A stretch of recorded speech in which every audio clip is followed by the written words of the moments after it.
Good morning, C down. അപ്പോൾ അഞ്ചു തന്നെയാണ് നമ്മുടെ ഇപ്രാവശ്യത്തെയും ക്ലാസ് ടോപ്പർ. എല്ലാവരും അഞ്ചു വേണ്ടി ക്ലാപ്പ് ചെയ്യൂ. സ്റ്റോപ്പ്. അപ്പോ ഇന്നലെ തന്ന ഹോംവർക്ക് ആരെങ്കിലും ചെയ്യാത്തതുണ്ടോ? ഉണ്ടാവും. അഞ്ചു മാത്രമേ ചെയ്തിട്ടുണ്ടാവുള്ളൂ.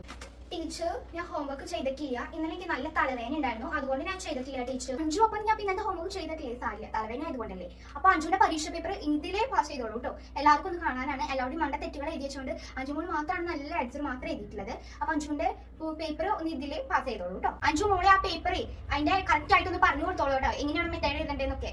മാത്സ് അല്ലേ, അവർക്കൊന്നും കിട്ടത്തില്ല. മോൾ നന്നായിട്ട് പറഞ്ഞു കൊടുത്തോളൂ കേട്ടോ. ഓക്കെ ടീച്ചർ, ഞാൻ ഗായത്രിക്ക് പാസ് ചെയ്യാം. ഗായത്രി, ഇതെന്റെ പേപ്പർ. നിന്റെ നീ ചെയ്തത് തെറ്റാണ്. എന്താണെന്നറിയോ തെറ്റാൻ കാരണം? 4000 1000 മൈനസ് ചെയ്യുമ്പോൾ നീ എഴുതി വെച്ചത് 8000 ആണ്. പക്ഷെ 8000 അല്ല, 4000 1000 മൈനസ് ചെയ്യുമ്പോൾ 3000 ആണ് കിട്ടുന്നത്. അതാണ് ഇവിടെ എഴുതേണ്ടത്. നീ അത് അങ്ങനെ തെറ്റ് എഴുതിയത് കൊണ്ടാണ് നിനക്ക് തെറ്റ് മാർക്കാൻ ടീച്ചർ ഇട്ടായിട്ടുണ്ട്. മനസ്സിലായില്ലേ? അപ്പൊ എല്ലാവർക്കും ഇതൊന്ന് പാസ് ചെയ്യൂ.